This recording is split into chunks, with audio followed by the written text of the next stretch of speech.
तो previous parts के अंदर हमने डिस्कस कर लिया था आर के बारे में जो कि रेजिस्टेंस होता है, रो के बारे में जो कि स्पेसिफिक रेजिस्टेंस होता है या रेजिस्टिविटी ऑफ मटेरियल, और बात करी थी हमने करंट डेंसिटी के बारे में, कंडक्टिविटी के बारे में, मोबिलिटी के बारे में और वेलोसिटी, ड्रिफ्ट वेलोसिटी के बारे में। ठीक है ना, तो इतनी सारी चीज़ें अपने पिछले लेक्चर्स के अंदर डिस्कस कर चुके हैं। और आर के बारे में जो टेम्परेचर डिपेंडेंस होती है ना, टेम्परेचर के साथ आर कैसे वेरी करता है, अल्फा क्या होता है, जो थर्मल कोफिशिएंट ऑफ रेजिस्टेंस होता है वो क्या होता है, ये भी डिस्कस कर लिया था, इनके रिलेशंस भी निकाल लिए थे। ठीक है, आज जो हमारा पार्ट है वो है न्यूमेरिकल। ठीक है, जो इस चैप्टर से न्यूमेरिकल्स पूछे जाएंगे उसके अंदर आपको दो चीज़ों का यूज़ करना होगा। ठीक है, कौन सी, एक तो होगा आपका किरचॉफ्स लॉ, ठीक है, और दूसरा होगा कॉम्बिनेशन ऑफ रेजिस्टर्स। ठीक है, इन दोनों लॉस को यूज़ करके या किरचॉफ्स लॉस को और कॉम्बिनेशन ऑफ रेजिस्टर्स को यूज़ करके आपको न्यूमेरिकल सॉल्व करने में काफ़ी आसानी होगी। ठीक है, तो सबसे पहले अपन पढ़ेंगे किरचॉफ्स लॉ, इनके दो लॉस थे। ठीक है, उसके बाद पढ़ेंगे हम कॉम्बिनेशन ऑफ रेजिस्टर्स। ठीक है, तो सबसे पहले चलते हैं अपन किरचॉफ्स लॉ पे, किरचॉफ्स लॉ। ठीक है, तो जो किरचॉफ्स साइंटिस्ट थे उन्होंने अपने दो लॉस दिए थे। कितने? दो लॉस। ठीक है, जिसमें से जो फर्स्ट लॉ था, जिसमें इसको फर्स्ट लॉ था किरचॉफ्स फर्स्ट लॉ, इसको हम लॉ ऑफ जंक्शन भी कहते हैं, लॉ ऑफ जंक्शन। अभी थोड़ी देर में डिस्कस करेंगे अपन इसको कि लॉ ऑफ जंक्शन इसको क्यों कहा गया। और जो सेकंड लॉ है इसको हम लूप लॉ भी कहते हैं। क्या कहते हैं? Loop law. ठीक है, इसको भी डिस्कस करेंगे कि लूप इसको क्यों नाम दिया गया। ठीक है ना, कहीं ना कहीं ये फर्स्ट और सेकंड लॉ जो डिनोट करते हैं किसी चीज़ को, उसकी वजह से इनके सेकेंडरी नाम या कॉमन नेम आप ऐसे बोल सकते हैं। ठीक है, तो सबसे पहले चलते हैं फर्स्ट लॉ के पास। फर्स्ट लॉ, तो सबसे पहले इसका स्टेटमेंट देख लेते हैं फिर अपन इसको समझेंगे। तो स्टेटमेंट क्या है? Algebraic sum of currents meeting at a junction in a circuit is zero, कुल मिला के इसका कहने का मतलब क्या है कि अगर मैं आपको देसी भाषा में बताऊं तो अपन बोल सकते हैं कि आने वाला करंट, आने वाला करंट इज इक्वल्स टू जाने वाला करंट, जाने वाला करंट। ठीक है, तो इन्होंने क्या कहा कि कोई भी जंक्शन है, जैसे रोड के जंक्शंस होते हैं ना, जैसे यहाँ से रोड आ रहा है, यहाँ से रोड आ रहा है, यहाँ से रोड आता है, यहाँ से रोड आता है, तो उसको हम बोलते हैं जंक्शन है, ये चौराहा जिसको बोलते हैं। ठीक है, बिल्कुल वैसे ही तार के केस में भी हो सकता है, काफ़ी सारे तार ऐसे आ रहे हैं, यहाँ से एक तार ऐसे आ रहा है, एक तार ऐसे आ रहा है, एक तार ऐसे आ रहा है, एक तार ऐसे आ रहा है। ठीक है, तो इन्होंने क्या कहा कि अगर किसी जंक्शन पे, जंक्शन हुआ ना, ये आपका जंक्शन हो गया, ये वाला क्या है आपका, ये जंक्शन है आपका, है ना। इस जंक्शन पे जब करंट्स मिलते हैं, मतलब जैसे मान लो यहाँ से करंट आ रहा है और यहाँ जा रहा है, इधर से भी आ रहा था, इधर जा रहा था। ठीक है, तो इन्होंने क्या कहा कि जो I1 जैसे मान लो, इधर I2 मान लो, इधर I3 मान लो और इधर I4 मान लो, तो इनका ये क्या कहना था, इनका ये कहना था कि आने वाला करंट, आ कितने करंट रहे इस जो जंक्शन है इस पर, आ कितने करंट रहे भाई, I1 इसकी तरफ आ रहा है, I2 तो दूर जा रहा है तो ये तो जाने वाला है, I4 हाँ इसकी तरफ आ रहा है, और I3 ये तो दूर जाने वाला है। ठीक है, तो आने वाला करंट कितना है, जो कि एंटरिंग, इसको मैं बोल रहा हूँ, जो कि एंटर कर रहे हैं उस जंक्शन पे, कितने हैं वो, I1 प्लस I4। ये किसके इक्वल होना चाहिए, जो लीविंग है, मतलब जो जा रहे हैं, जा कितने रहे, I2 जा रहा है और I3 जा रहा है जंक्शन से दूर, तो I2 प्लस I3। तो उनका ये कहना था कि आपका जो I1 प्लस I4 होगा वो I2 प्लस I3 के इक्वल होगा। ठीक है, तो कुल मिला के जो आपका जो करंट है वो लॉस्ट नहीं होता कहीं भी, है ना, इसलिए इसको हम बोलते हैं कंजर्वेशन ऑफ चार्ज पे ये बेस्ड है। किस पे? Conservation of charge. जो आपका फर्स्ट लॉ है वो किस पर बेस्ड है, कंजर्वेशन ऑफ चार्ज पे। अगर करंट लूज नहीं हो रहा है इसका मतलब है कि जो करंट है उसके चार्जेस कंजर्व्ड हैं। ठीक है, करंट लूज नहीं हो रहा मतलब चार्ज लूज नहीं हो रहा है। ठीक है, तो यहाँ पे जंक्शन की बात हो रही है, तो इन्होंने सिंपली जो आपकी एक बुकिश डेफिनेशन है वो है algebraic sum of currents meeting at junction in a circuit is zero. Algebraic sum का मतलब क्या है, क्योंकि अपने को पता है जो करंट है वो क्या है, एक स्केलर क्वांटिटी है। क्या है, एक स्केलर क्वांटिटी है, तो उसको आप सीधा जैसे स्केलर्स को ऐड करते हैं प्लस माइनस के साथ वैसे ही ऐड कर सकते हैं। ठीक है, तो करंट्स की डायरेक्शन भी होती है पर वो स्केलर होता है। ठीक है, तो उन्होंने ये कहा कि आने वाला करंट इज इक्वल्स टू जाने वाला करंट। आपको सिर्फ यही याद रखना है ना। आप बस वो स्टेटमेंट याद रख सकते हो, बट अपने को क्वेश्चन सॉल्व करने के लिए आने वाला करंट इज इक्वल्स टू जाने वाला करंट, इसके कुछ क्वेश्चन अगर अपन करें तो ऐसा हो सकता है कि यहाँ से मान लो 12 एम्पियर का करंट आ रहा है, ठीक है, और यहाँ से जा रहा है वो कितना 8 इसमें निकल रहा है, और एक तार ऐसा है, अब इसमें आपको पता नहीं कि इसमें कितना जाएगा, इसमें आ रहा है किसमें जा रहा है, अपने को वो निकालना है। तो आपको पता है कि जितना आएगा इस जंक्शन पे, ये जंक्शन है, इस पर जितना आएगा उतना ही जाएगा। तो आने वाले कितने हैं, एंटर वाले करने वाले कितने हैं, 12 एम्पियर का करंट एंटर करने वाला, ठीक है अभी तक तो। और लीव करने वाला कितना करंट है, लीव करने वाले जो जाने वाले हैं वो है 8। तो कुल मिला के आपका जो 8 एम्पियर वाला करंट है ना, ये कम है, मतलब जो आपके जाने वाले करंट है लीव करने वाले वो कम है। तो कहीं ना कहीं यहाँ पर कुछ चीज़ ऐड होनी चाहिए। तो यहाँ से 12 करंट जा रहा है, यहाँ से 8 जा रहा है, तो बाकी का बचा हुआ 4 कहाँ जाना चाहिए, इस करंट पे जाना चाहिए, इस वायर में जाना चाहिए, ठीक है। तो बात समझ में आ गई कि 12 अगर एंटर कर रहा है तो 12 ही बाहर जाना चाहिए, है ना। तो 8 और 4 के रूप में बाहर चला जाएगा। ऐसे और भी क्वेश्चन आप कर सकते हो। कैसे, जैसे मान लो आपके पास यहाँ से करंट है, इस बार 4 है ना, इस बार 4 ऐसे वायर्स हैं, ठीक है। ऐसे मान लो ये जंक्शन है, यहाँ पर ये जंक्शन है। तो ऐसा बोल सकते हो आप कि यहाँ से अगर आपके पास आ रहा है 2, ठीक है, यहाँ से जा रहा है 6 और यहाँ से जा रहा है 4, ठीक है। तो इस पे करंट निकालना है, वो आएगा ही जाएगा, ठीक है। तो देख रहे हो आप कि यहाँ से 2 आ रहा है बस, अभी एंटर करने वाले कितने हैं, बस एंटर करने वाले तो 2 ही हैं, और जाने वाले कितने, 6 और 4, 6 + 4, तो 10 एम्पियर तो जा रहा है और 2 एम्पियर आ रहा है। तो कुल मिला के 8 एम्पियर और आना चाहिए, तभी तो बात बनेगी, जब भी तो 10 एम्पियर को 10 एम्पियर इक्वल होंगे, आने वाला और जाने वाला। तो कुल मिला के आपको एंटर कितना करवाना पड़ेगा, 8 एम्पियर करवाना पड़ेगा। तो कुल मिला के ऐसे हो जाएगा, ये 8 एम्पियर यहाँ से करंट आ रहा होगा। तो 2 इधर से आ रहा है, 8 इधर से आ रहा है, तो 10 टोटल आ रहा है और 10 ही जा रहा है, ठीक है। तो ये मैंने आपको बता दिया, ये किस पे होता है, बेस्ड कंजर्वेशन ऑफ चार्ज पे। तो इस पर अपने को ज़्यादा इतना एंटर करने का इतना लोड लेना नहीं है, ठीक है। आपको सिंपली इसको ऐसे याद रखना है कि जितना करंट आ रहा है इतना करंट ही बाहर निकलेगा। तो सिंपली इसको निकाल सकते हैं, ठीक है। तो ये बातें क्लियर हो गई। अब अपन चलते हैं सीधा सेकंड लॉ पे। किस पे, सेकंड लॉ, जिसको हम बोलते हैं लूप लॉ भी, ठीक है। इसका भी स्टेटमेंट देख लेते हैं पहले। इसका स्टेटमेंट क्या है, इन एनी क्लोज्ड सर्किट, ठीक है, in any close circuit the algebraic sum of EMF के बारे में आपको बताऊंगा अभी। ईएमएफ क्या होता है, इलेक्ट्रोमोटिव फोर्स, ये वोल्टेज है ना, फोर्स के मतलब अपने को कंफ्यूज नहीं होना है। ईएमएफ क्या होता है, एक पोटेंशियल होता है। And algebraic sum of potential drops is 0, ठीक है। ये तो आपको स्टेटमेंट याद रखना है, क्या मतलब होता है मैं अभी आपको बताता हूँ। स्टेटमेंट पढ़ लो एक बार। In any closed circuit the algebraic sum of EMF, EMF मतलब आप बैटरी मानो, है ना, क्या है ये बैटरी मान सकते हो आप इसको, ये बैटरी है, ठीक है। या सेल अपन पढ़ेंगे अभी जब इसके बारे में डिस्कस करेंगे। Battery sum of algebraic sum of batteries, कैसे पॉजिटिव या नेगेटिव लेना है वो देखें, क्योंकि एल्जेब्रिक सम है ना। एल्जेब्रिक सम तो क्या हो सकता है, पॉजिटिव भी हो सकता है और नेगेटिव भी हो सकता है। तो बैटरी को कब पॉजिटिव लेना कब नेगेटिव लेना अभी आपको बताऊंगा मैं, ठीक है।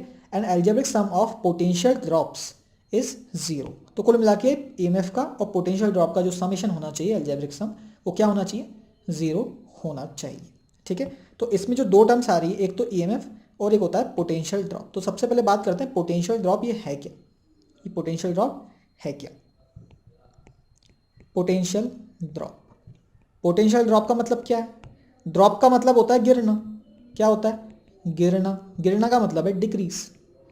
तो ऐसे पॉइंट्स पर जहां पर आपका जो पोटेंशियल है वो डिक्रीज हो जाए, मतलब पोटेंशियल आपका गिर जाए, पोटेंशियल ड्रॉप हो जाए, उसी को क्या बोलते हैं हम, पोटेंशियल ड्रॉप कहते हैं, ठीक है। ये होता कहाँ पर है, जैसे मान लो आपके पास ए पॉइंट है ये, ठीक है, और यहाँ से ऐसा रेजिस्टर बना हुआ है बीच में, और ये पॉइंट है बी, और करंट जा रहा है मान लो ऐसे आई, ठीक है। तो इसके अक्रॉस कितना पोटेंशियल डिफरेंस होगा, इसके across V is equals to I into R, यही होगा, है ना। अगर ये R रेजिस्टेंस का रेजिस्टर है, ठीक है, R रेजिस्टेंस का रेजिस्टर है, तो इसके अक्रॉस पोटेंशियल डिफरेंस कितना होगा, V equals to I R होगा, ठीक है। बट अब V और VB में क्या मतलब क्या रिलेशन है, मतलब VA बड़ा होगा या VB बड़ा होगा। तो आपको हमेशा याद रखना है कि जब भी अपन करंट की डायरेक्शन में मूव करते हैं ना, जब करंट ऐसे जा रहा है और अपन भी करंट की डायरेक्शन में मूव कर रहे हैं तो हमेशा पोटेंशियल डिक्रीज होता है। मतलब जब आप ए से बी मूव करोगे, देखो दो चीज़ें मूव हो रही हैं यहाँ पर, एक तो करंट जा रहा है, करंट कहाँ जा रहा है, एक तो करंट जा रहा है आपका, करंट जा रहा है आपका कहाँ से कहाँ, ए से बी जा रहा है, ठीक है, ये तो करंट जा रहा है। और आप कहाँ जा रहे हो, आप कहाँ जा रहे हो, आप भी अगर ए से बी ही जा रहे हो तो आपको जो पोटेंशियल मिलेगा, जो पोटेंशियल डिफरेंस तो V equals to I R ही रहेगा, पर आपका जो पोटेंशियल मिलेगा वो इंक्रीज होगा या डिक्रीज होगा, वो होगा ड्रॉप, मतलब डिक्रीज। और इसको अपन रिप्रेजेंट करते हैं नेगेटिव साइन से, ठीक है। जब आप ए से बी में गए तो आपका पोटेंशियल डिक्रीज हो जाएगा। कितने से डिक्रीज होगा, वो तो आई आर से डिक्रीज होगा। डिक्रीज क्यों हुआ, क्योंकि पोटेंशियल जो आपका करंट है वो भी ए से बी जा रहा है और आप भी खुद भी ए से बी मूव कर रहे हो, उसलिए आपका जो पोटेंशियल है वो ड्रॉप हो जाएगा, उसको हम बोलते हैं नेगेटिव से। तो इसकी इक्वेशन अगर आप लिखोगे तो ऐसी आएगी। तो जब हम ए से बी जा रहे हैं, जब आप ए से बी जा रहे हैं तो मैंने आपको कहा कि पोटेंशियल जो है वो ड्रॉप कर गया। इसका मतलब है कि वी ए जो है वो ऑब्वियसली वी बी से बड़ा होगा, पर कितना बड़ा होगा ये तो क्वालिटेटिव एनालिसिस है बस, कि है ना, वी ए जो है वो वी बी से बड़ा है, पर कितना बड़ा है तो ध्यान से देखना। मैं क्या कर रहा हूँ, इक्वेशन लिख रहा हूँ, तो मैं लिखूंगा वी ऑफ ए पॉइंट पे पोटेंशियल है, एक इस पॉइंट पर पोटेंशियल है और एक यहाँ पर पोटेंशियल है।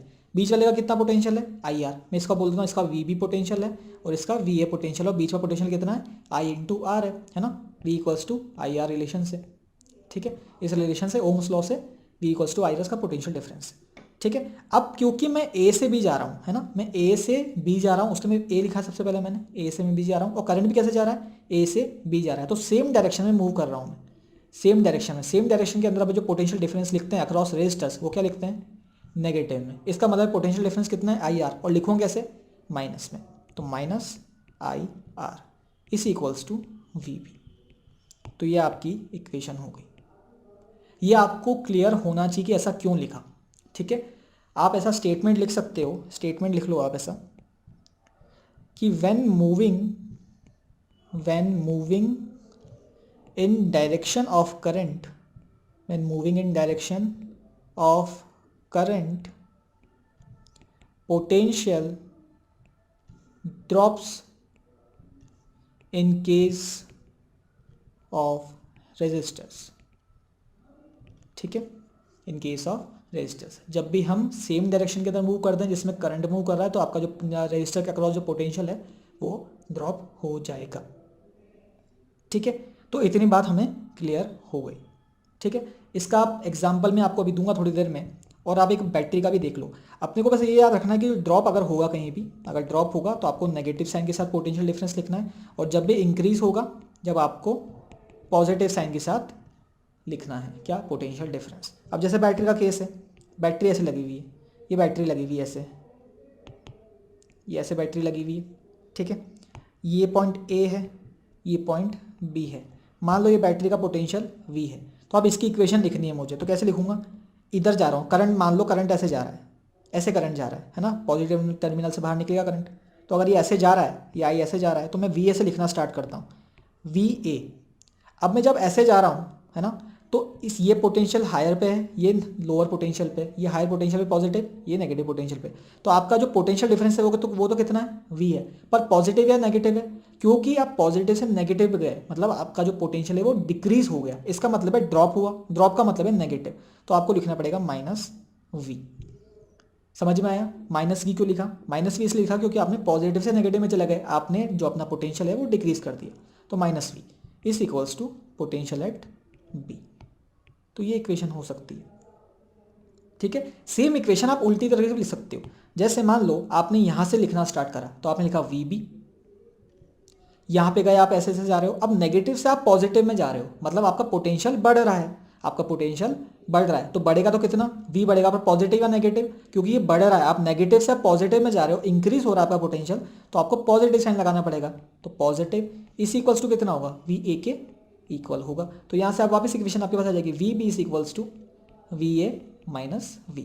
तो आप कैसे भी मूव कर सकते हो, आपकी जो इक्वेशन है वो सेम ही आएगी, बस आपको डायरेक्शन का ध्यान रखना है, ठीक है। किसका ध्यान रखना है, डायरेक्शन का ध्यान रखना है। तो सिंपल जो केस है बस आपको यही याद रखना होगा कि जो आपका ड्रॉप होता है वो होता है हमेशा नेगेटिव, है ना, ड्रॉप को लिखेंगे नेगेटिव में, और जो आपका इंक्रीज अगर होता है कोई इंक्रीज आपका पोटेंशियल डिफरेंस तो उसको लिखेंगे हम पॉजिटिव में, ठीक है, इसके कुछ एग्जांपल्स अपन कर लेते हैं, है ना, कुछ एग्जांपल्स, ताकि आपको उससे बातें क्लियर हो जाए।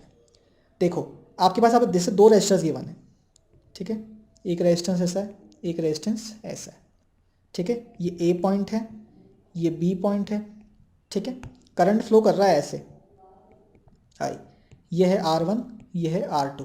आपको इक्वेशन निकालनी है। इक्वेशन कैसे निकालेंगे, यहीं से लिखना स्टार्ट करेंगे, कहाँ से, ए से। तो क्या आ जाएगा, आप लिखोगे सबसे पहले V एट ए, ठीक है, ये तो लिख दिया यहाँ पर।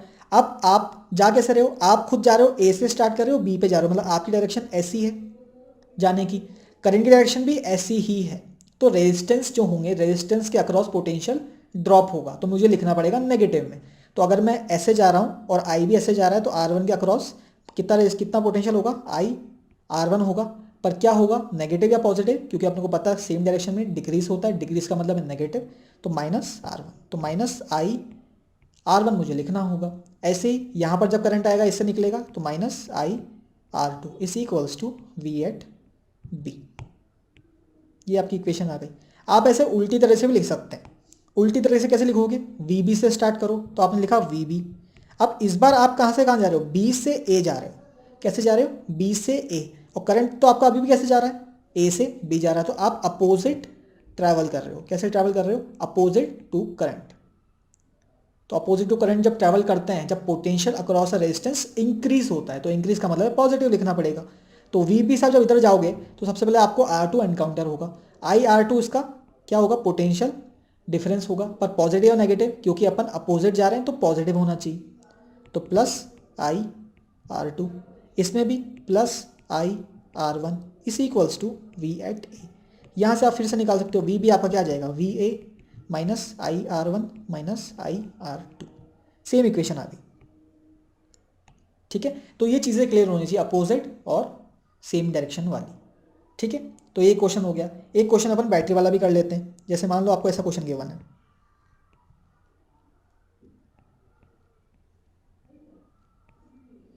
ये ए पॉइंट है, ये बी पॉइंट है, ठीक है, ये पॉइंट, ये बी पॉइंट, ठीक।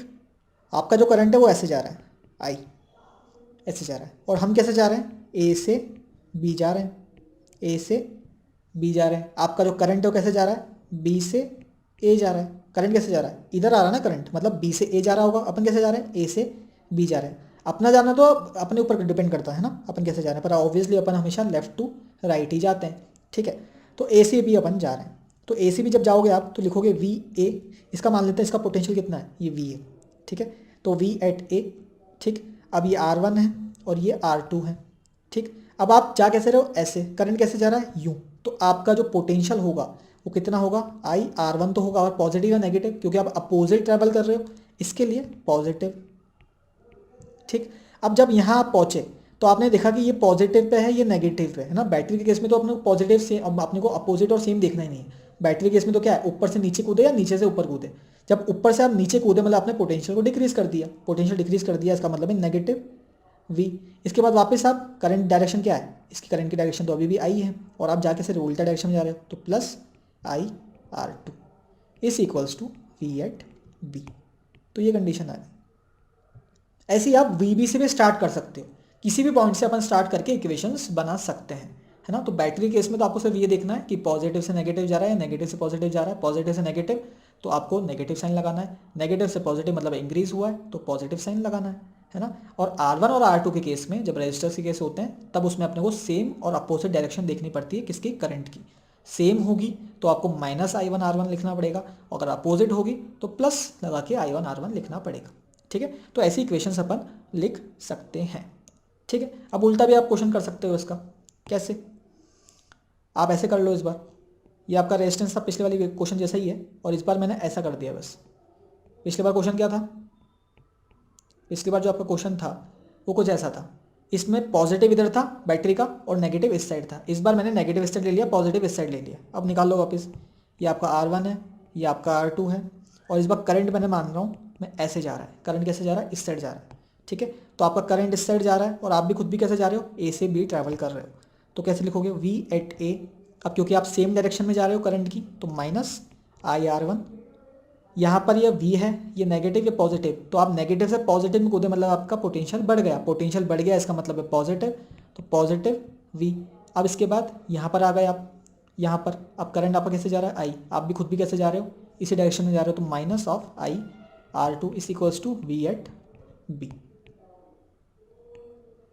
तो ऐसी इक्वेशन हो सकती है, ठीक है। तो ये चीज़ें हो गई, तो ये चीज़ें आपको एग्जाम में मदद करेगी न्यूमेरिकल्स को सॉल्व करने में, ठीक है। अब जो किरचॉफ्स का लॉ था वो लूप लॉ क्यों कहते हैं, क्योंकि ऐसा मानो आप, ये आपका एक सर्किट है, सर्किट की बात होती है ना, ये R है, ये V है, ये पॉजिटिव ये नेगेटिव, और करंट कैसे जाएगा, ऐसे जा रहा है, ठीक है। तो किरचॉफ्स का लॉ क्या कहता है, किसी भी पॉइंट से स्टार्ट करो उसी पॉइंट पर आ जाओ, मतलब मैं ये कह रहा हूँ कि इस पॉइंट से स्टार्ट करो और घूम फिर के वापस इसी पॉइंट पर आ जाओ। तो अपन क्या कर रहे थे, ऐसे चल रहे हैं और वापस इसी पॉइंट पर आ गए। तो जब इसी पॉइंट पर आएंगे जो सारी इक्वेशंस होंगी ना, जितने बीच बीच में आपके पोटेंशियल ड्रॉप्स आते रहेंगे, उसको किसकी इक्वल कर दोगे, जीरो के इक्वल कर दोगे। तो कहने का मतलब क्या है, कहने का मतलब ये है कि जैसे आपके पास ये है, ये R, ये V, ये प्लस माइनस और I ऐसे जा रहा है। तो इक्वेशन कैसे लिखेंगे अपन, इक्वेशन अपन यहाँ से लिखना स्टार्ट करते हैं, चलो है ना, ये A पॉइंट है और A पॉइंट पर ही घूम फिरा के वापस आ जाएंगे, ठीक है। तो A पॉइंट से लिखना स्टार्ट करो, अपन गए A से ऐसे जा रहे हैं, यूँ, ये एनकाउंटर हुआ, प्लस से माइनस चले गए आप, कैसे गए, प्लस से माइनस, मतलब आपने डिक्रीज करा पोटेंशियल को, तो क्या लिखोगे, माइनस ऑफ V, डिक्रीज करने पे माइनस ऑफ V। फिर यहाँ गए, इसको क्रॉस कर लिया, फिर ऐसे गए ऐसे गए ऐसे गए। अब आपका जो करंट है वो करंट कैसे आ रहा है, करंट तो आ रहा है आपका ऐसा, क्योंकि I ऐसे चल रहा था ना यूं, तो करंट आपका कैसे आ रहा है, ऐसे आ रहा है। आप खुद कैसे आ रहे हो, ऐसे, मतलब आप अपोजिट डायरेक्शन में ट्रैवल कर रहे हो। तो इसी केस में अपन क्या लिखते थे, पोटेंशियल इंक्रीज मतलब पॉजिटिव, रजिस्टर के केस में तो क्या लिखोगे, प्लस ऑफ I R। तो यहाँ से आपके पास इक्वेशन आ जाएगी, इक्वल टू जीरो करना था इक्वल, क्योंकि अपन यहाँ से इसको भी क्रॉस कर लिया, वापस किस पॉइंट पे आ गए, A पॉइंट पर आ गए, तो उसलिए ये आपकी इक्वेशन हो जाएगी। ये कहता था आपका किरचॉफ्स का सेकंड लॉ। तो आपने लूप कंप्लीट कर लिया और उसको किसकी इक्वल कर दिया, जीरो के। तो यहाँ से आप लिख सकते हो V equals to I R, ठीक है, V equals to I R। तो ये इक्वेशन हो गई, ऐसे लूप आप बना सकते हो, ठीक। एक और क्वेश्चन डिस्कस कर लेते हैं। आपके पास ऐसा कुछ क्वेश्चन है, ये है आपके पास,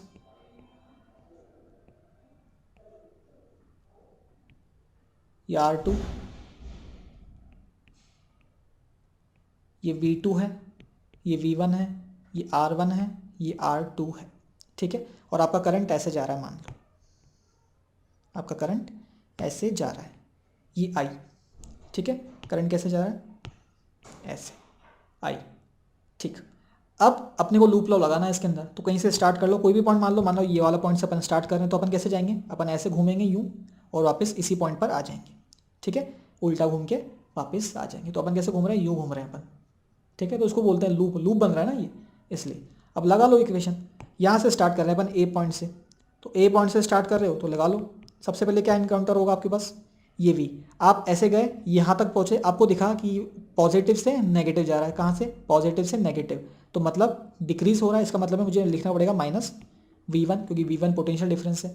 फिर आपका जो I है वो ऐसे जा रहा था, आप खुद कैसे जा रहे हो, ऐसे, मतलब आप अपोजिट डायरेक्शन में ट्रैवल कर रहे हो, अपोजिट डायरेक्शन में ट्रैवल कर रहे हो, इसका मतलब पॉजिटिव लगाना पड़ेगा I R1।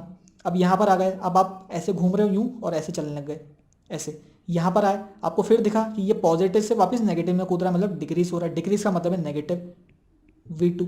इसके बाद आप यहाँ आ गए, करंट आपका कैसे जा रहा था, ऐसे जा रहा था, आप खुद कैसे जा रहे हो, ऐसे जा रहे हो, इसका मतलब पॉजिटिव लगाना पड़ेगा कितना, I R2, तो ये जीरो, क्योंकि अपन यहाँ पर आ गए ना क्रॉस होके, जैसे R2 को क्रॉस करा अपन वापस A पॉइंट पर आ गए, तो किसको इक्वल कर दिया अपन ने, जीरो के इक्वल कर दिया, ठीक है। तो ये इक्वेशन आ जाएगी आपके पास, क्या इक्वेशन आ जाएगी कि V1 plus V2 is equals to I R1 plus I R2, ठीक है। तो आपको इक्वेशंस बनानी आनी चाहिए, आप किसी भी तरीके से बनाए, लूप लॉ को भी यूज़ कर सकते हैं आप, सिंपली जैसे मैंने आपको बताया था V A equals to VB के इक्वल भी करके कर सकते हैं, ठीक है। तो नेक्स्ट क्वेश्चन कुछ इस तरह से, क्या बोला गया है कि ऐसा सर्किट आपको गिवन है, ठीक है, इसको आपको सॉल्व करना है और पता लगाना है कि इसमें करंट कौन से तार के अंदर कितना करंट फ्लो कर रहा है, मतलब आपको I निकालना है सब तार के अंदर, कौन से तार है, एक तो ये तार हो गया, एक ये तार हो गया, एक ये वाला तार हो गया, इसके अंदर पूरा ये करंट फ्लो करेगा, इसके अंदर कुछ और करंट फ्लो करेगा, तो आपके पास 3 करंट है ना, तीनों की वैल्यू आपको निकालनी है, ठीक है। तो मैं क्या करता हूँ, मैं करंट मान लेता हूँ, ठीक है, मैं करंट मान लेता हूँ। अगर मैं आपको बोलूँ कि यहाँ से I1 जा रहा है और यहाँ से I2 आ रहा है, और यहाँ से मान लेता हूँ कि यहाँ से I3 आ रहा है, ठीक है, तो इस जंक्शन का क्या हुआ, इस जंक्शन को आप बनाओगे अगर तो कैसा बनेगा, ये जंक्शन ऐसा बनेगा, यहाँ से I1 जा रहा है ना, यहाँ से I2 आ रहा है और यहाँ से I3 भी आ रहा है।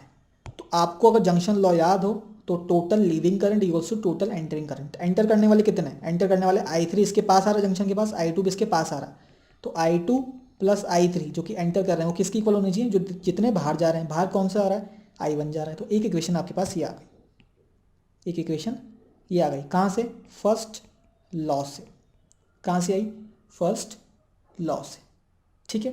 तो ये चीज़ें हो गई। अब अपन ने ये माना है, ठीक, अब मैं इसको हटा देता हूँ यहाँ से, ठीक है, इसको मैंने हटा दिया यहाँ से। अपने पास जो इक्वेशन थी उसको मैं लिख लेता हूँ यहाँ पर कहीं, इधर लिख लेता हूँ उसको, क्या लिखी थी, I1 जो है किसकी इक्वल होगा, I2 प्लस I3 के इक्वल होगा। ये I2 I3 मैंने माने हुए हैं ना, ये मैंने खुद से माने, ठीक है।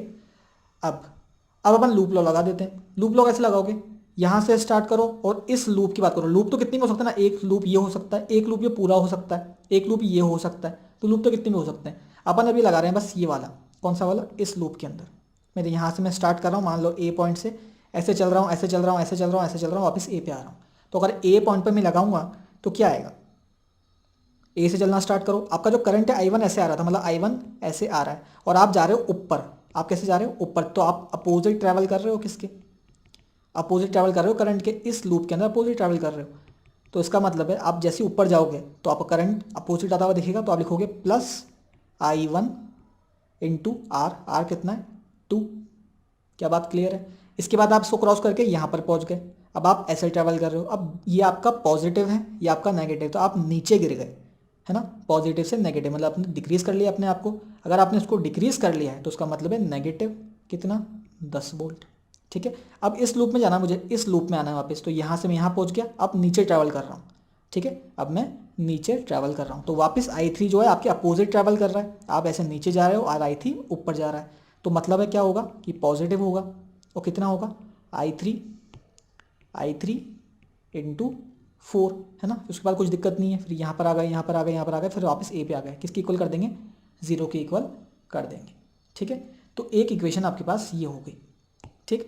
अब दूसरी इक्वेशन यहाँ पर लगा लो, यहाँ से स्टार्ट करो और ऐसे घूम जाओ, यहाँ से स्टार्ट करके मान लो बी पॉइंट पर, बी पॉइंट से स्टार्ट करा और ऐसे घूम के वापस यहाँ गए, कैसे घूमे, ऐसे घूमे और वापस यहाँ आ गए, ठीक है। तो VB से स्टार्ट करो। अब देखो अपन जब ऊपर जाएंगे यहाँ से, जब आपको I3 भी ऊपर जाता हुआ दिख रहा है, I3 भी ऊपर जा रहा है, करंट भी ऊपर जा रहा है और आप भी ऊपर जा रहे हो, तो कितना पोटेंशियल डिफरेंस लिखोगे, नेगेटिव में लिखोगे क्योंकि सेम है। तो माइनस करंट कितना है I3 और रेजिस्टेंस कितना है 4, तो ये होगा। यहाँ पर आ गए, यहाँ पर आने के बाद यहाँ पर पहुँचे, कहाँ पर, इधर, इधर जैसे ही पहुँचोगे आपको पता चलेगा कि पॉजिटिव से नेगेटिव में कूद रहे हो, मतलब डिक्रीज कर रहे हो। डिक्रीज कितना कर रहे हो, -12 डिक्रीज कर रहे हो। फिर यहाँ आ गए, यहाँ आ गए आप, तो आप करंट कैसे ट्रैवल कर रहा है, करंट I2 अपन ऐसे भेज देते हैं ना, तो मतलब I2 ऐसे जा रहा होगा, I2 ऐसे जा रहा होगा, यूँ। तो आप कैसे चल रहे हो, आप चल रहे हो ऐसे, यूँ, और करंट कैसे जा रहा है, ऊपर, मतलब अपोजिट जा रहा है। अपोजिट जा रहा है मतलब प्लस लिखेंगे, कितना प्लस लिखेंगे, 8 इंटू आई, कितना करंट बह रहा है इसके अंदर, I2 बह रहा है, I2 इज इक्वल्स टू 0, ठीक। क्या बात समझ में आई। तो आपके पास सेकेंड इक्वेशन ये हो गई, थर्ड इक्वेशन ये हो गई। फर्स्ट इक्वेशन का है, फर्स्ट इक्वेशन ये रही, फर्स्ट इक्वेशन ये रही, ठीक है। इन दोनों को, सेकंड और थर्ड को ऐड कर दो। सेकंड थर्ड को आप जैसे ही ऐड करोगे आपको पता चलेगा यहाँ पर I3 4 है और यहाँ पर I3 -4 है, तो ये दोनों कट जाएंगे। आंसर क्या आएगा आपके पास, 2 of I1 -10 -12 plus 8 of I2, ये आएगा इक्वल्स टू 0। यहाँ से आप सॉल्व कर सकते हो, कितना आएगा ये, 2I1 प्लस 8I2 इस इक्वल्स टू 10 प्लस 12 कितना होता है, 22। 22 को इधर भेज दो तो ये 22, आपके पास आंसर आ जाएगा। कितना आएगा, I1 प्लस 4I2 इस इक्वल्स टू 11।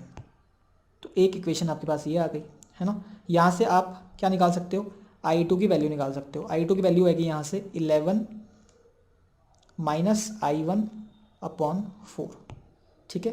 तो एक I2 की वैल्यू तो मुझे मिल गई, किसके टर्म्स में, I1 के टर्म्स में, ठीक है। दूसरी जो इक्वेशन है ना, इसके अंदर अपने दो इक्वेशंस लिखी थी, एक I3 वाली, I2 तो मुझे I1 के टर्म्स में मिल गया, I2 तो मुझे I1 के टर्म्स में मिल गया, I3 को मैं I1 के टर्म्स में निकाल लेता हूँ। तो ये वाली जो इक्वेशन थी, कौन सी वाली, ये वाली जो इक्वेशन थी, इसको सॉल्व कर लेते हैं। यहाँ से आप निकालोगे तो कितना आएगा, ये इक्वेशन फिर से लिखता हूँ मैं, 2I1 minus 10 plus 4I3 is equals to 0। ठीक, यहाँ से आप क्या लिख सकते हो, I1 minus 5 plus 2I3 is equals to 0। यहाँ से आप क्या लिखोगे, I3 इज इक्वल्स टू, ये हो जाएगा 5 इधर चला गया 0 के पास, 5 माइनस I1 अपॉन 2। तो आपके पास जो I3 की वैल्यू आई वो भी I1 के टर्म्स में आ गई। ठीक है, तो आपको I3 मिल चुका है I1 के टर्म्स में और I2 भी मिल चुका है I1 के टर्म्स में। अब यहाँ पर रख दो, I1 ऑलरेडी है, I2 को I1 के टर्म्स में लिख दो, I3 को I1 के टर्म्स में रख दो। क्या आ जाएगा, I1 is equals to, I2 क्या होगा, I2 होगा 11 minus I1 upon 4, 11 minus I1 upon 4 plus I3 कितना आया था, I3 आया था 5 minus I1 upon 2, 5 minus I1 upon 2। तो यहाँ से आप लिख सकते हो कितना आ जाएगा ये, I1 is equals to 4 LCM 11 minus I1, ये क्या हो जाएगा 10 माइनस कितना हो जाएगा 2I1, तो हो जाएगा 4I1 is equals to 11 plus 10 कितना हो गया ये 21। ठीक है, और ये कितना हो जाएगा माइनस 3I1। ठीक, यहाँ से आप लिखोगे तो कितना आएगा आपके पास, यहाँ से आ जाएगा आपके पास, इधर भेज दो उसको 7I1, ये हो जाएगा आपका 21। तो आपके पास जो I1 की वैल्यू आएगी, I1 की वैल्यू आएगी वो कितनी आएगी, 3 आएगी। I1 की वैल्यू कितनी आएगी, 3 आएगी। क्या बात समझ में आई, I1 की वैल्यू कितनी आई, 3 आई। अब I1 की वैल्यू 3 है तो आप यहाँ पुट कर दो। I2 की वैल्यू कितनी थी, I2 की वैल्यू कितनी थी, I2 की वैल्यू थी आपके पास 11 माइनस I1 अपॉन 4। तो 11 माइनस I1 कितना है 3 अपॉन 4, 8 अपॉन 4 तो 2। तो आपके पास I2 की वैल्यू कितनी आई, 2 आई। ठीक, I3 क्या होगा, I3 होगा आपके पास 5 माइनस I1 अपॉन 2, ये थी 5 माइनस I1 अपॉन 2, तो 5 माइनस 3 अपॉन 2 ये हो जाएगा 1, तो 1 एम्पियर। तो आपके पास जो I1 आया वो क्या आया, 1 एम्पियर आया। ठीक है, जो आपके पास I3 आया, सॉरी I3 कितना आया, 1 एम्पियर आया। तो यहाँ से आपके पास जो आंसर आया तीनों ब्रांचेस के वो क्या आया, I1 की वैल्यू आपके पास आई 3 एम्पियर, I2 की वैल्यू आपके पास आई 2 एम्पियर और I3 की वैल्यू आपके पास आई 1 एम्पियर। तो ऐसे सॉल्व करके आप आंसर्स को निकाल सकते हो। ठीक है, जो नेक्स्ट टॉपिक अपने पास बचता है वो है combination of resistors, combination of resistors. अब ये जो टॉपिक है ना ये हटा लिया गया है बोर्ड से। ठीक है, बट इसके बिना काम चल भी नहीं सकता। ठीक है, आपको ये सॉल्व करना ही पड़ेगा। तो आप इसके डेरिवेशंस नहीं करेंगे, डेरिवेशंस क्यों नहीं करेंगे, क्योंकि ये हटा दिया है बोर्ड से, है ना, और जेईई नीट में डेरिवेशंस आते ही नहीं है। तो आपको सीधा इक्वेशंस याद होने चाहिए, इक्वेशंस याद होनी चाहिए। तो आपके पास अगर ऐसा कोई क्वेश्चन है, ये R1 है और ये R2 है और आपको ऐसे ये बैटरी गिवन है, ऐसा सर्किट गिवन है, तो आप इसको एक सिंपली इसकी इक्वल कर सकते हो, एक ऐसा रेजिस्टेंस बना सकते हो जो उसके इक्विवेलेंट होगा ऊपर वाले के। ठीक है, तो यहाँ से अगर I जा रहा है करंट तो इधर से भी I ही जा रहा होगा, ये होगा R इक्विवेलेंट, ये होगा R1 और ये R2। तो आप सिंपली लिख सकते हो उसको, जो R इक्विवेलेंट होगा आपका वो होगा R1 प्लस R2। ये कब है, सीरीज में, सीरीज, ये सीरीज में ऐड है ना, R1 और R2 दोनों सीरीज में ऐड है।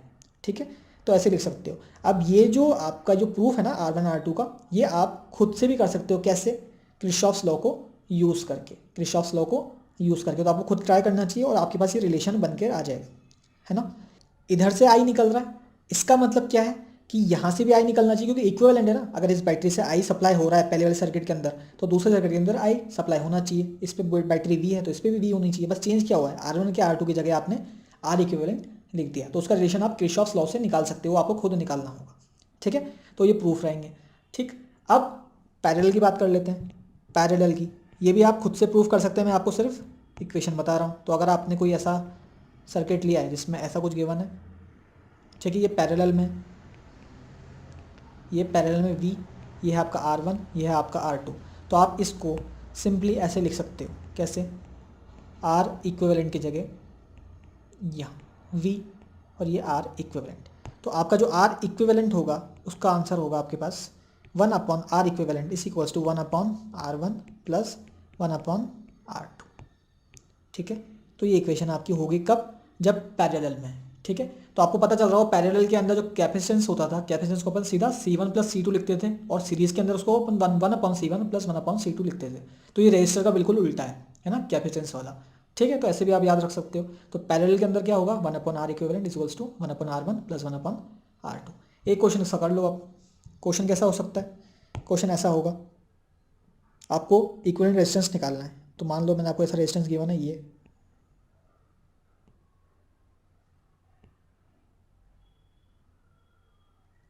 आपको गिवन है। मैंने बोला आपको ये 1 है, ये 2 है, 1 ओम 2 ओम, ये होगा आपका 3 ओम, ये होगा 1 ओम और ये होगा 2 ओम। तो आपको निकालना है कि इसके जगह मुझे सिर्फ एक रेजिस्टेंस बनाना है ऐसा, आर इक्विवेलेंट करके, वो मुझे निकाल कर दे दो। तो आप बोलोगे कोई बात नहीं, बड़ा सिंपल सा है भाई।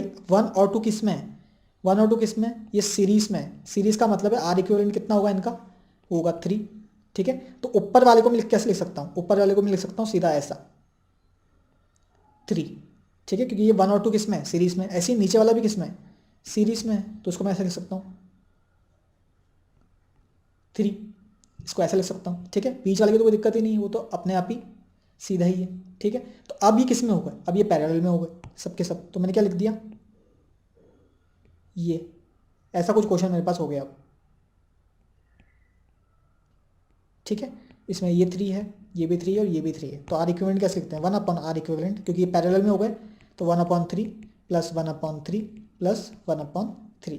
तो अगर ऐसा होगा तो कितना हो जाएगा, 1 upon R equivalent is equals to 3 upon 3, तो ये हो जाएगा 1। ठीक है, और आर इक्विवेलेंट कितना हो जाएगा, 1 हो जाएगा। तो आपने इतना बड़ा जो सर्किट लगा रखा है, आपने जो इतना बड़ा सर्किट लगा रखा है, इसके जगह आप क्या लगा सकते हो, सिंपली एक 1 ओम का रजिस्टर लगा सकते हो, वो बिल्कुल इसी की तरह बिहेव करेगा। ठीक है, तो ये कुछ बातें हो गई किसकी, कॉम्बिनेशन ऑफ रेजिस्टर्स की। तो आपको अगर क्वेश्चन में जैसे बहुत कॉम्प्लिकेटेड सर्किट्स गिवन रहते हैं, तो उसके अंदर आप उनको रेजिस्टर्स को कंबाइन करके एक सिंगल रेजिस्टेंस के अंदर लिख सकते हो, ताकि आपकी जो न्यूमेरिकल्स, आपकी जो इक्वेशंस है वो बड़ी बड़ी ना बने।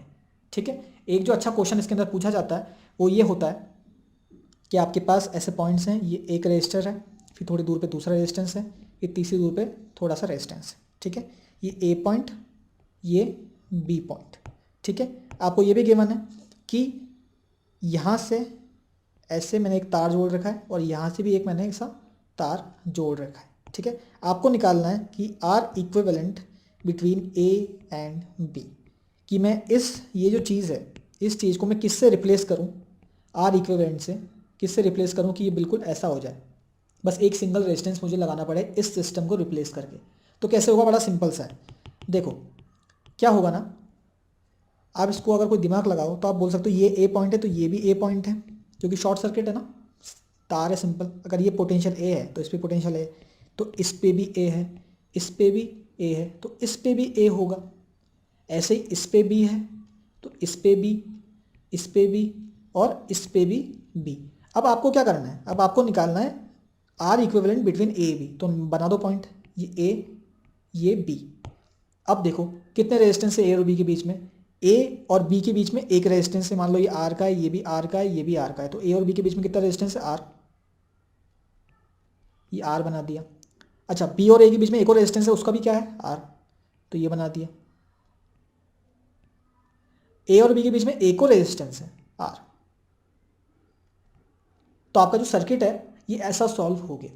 कैसे सॉल्व हो गया, इसको आप ऐसा लिख सकते हैं। और ऐसे जैसे आप लिखोगे तो आपको पता चलेगा ये सब क्या है, ये सब पैरेलल में है। और पैरेलल में इसका मतलब 1 upon R equivalent is equals to 1 upon R plus 1 upon R plus 1 upon R. तो आपका जो आर इक्विवेलेंट आएगा 1 upon R equivalent is equals to क्या आ जाएगा, 3 अपॉन आर। तो यहाँ से आप लिख सकते हो जो आपका आर इक्विवेलेंट है वो होगा R/3। तो आप सिंपली ए पॉइंट और बी पॉइंट के बीच में एक रेजिस्टर ऐसा बना सकते हैं जिसका रेजिस्टेंस R/3 जितना होगा, और वो बिल्कुल कैसे बिहेव करेगा, जैसे वो ये पूरा सिस्टम बिहेव कर रहा है। ठीक है, तो ये बात हो गई अपनी कॉम्बिनेशन रेजिस्टर्स की, किरचॉफ्स लॉ की। न्यूमेरिकल्स भी अपन ने कर लिए। ठीक है, जो अगला वीडियो होगा उसके अंदर हम बात करेंगे सेल्स की, कॉम्बिनेशन ऑफ सेल्स की, कि ये बहुत सारे सेल्स को आपने कंबाइन कर दिया तो उसका क्या मीनिंग है, इंटरनल रेजिस्टेंस का क्या मीनिंग है। ठीक है, तो ये सब बातें होंगी अगले लेक्चर के अंदर। तब तक के लिए इस वीडियो को यहाँ पर समाप्त करते हैं और मिलते हैं नेक्स्ट वीडियो के अंदर।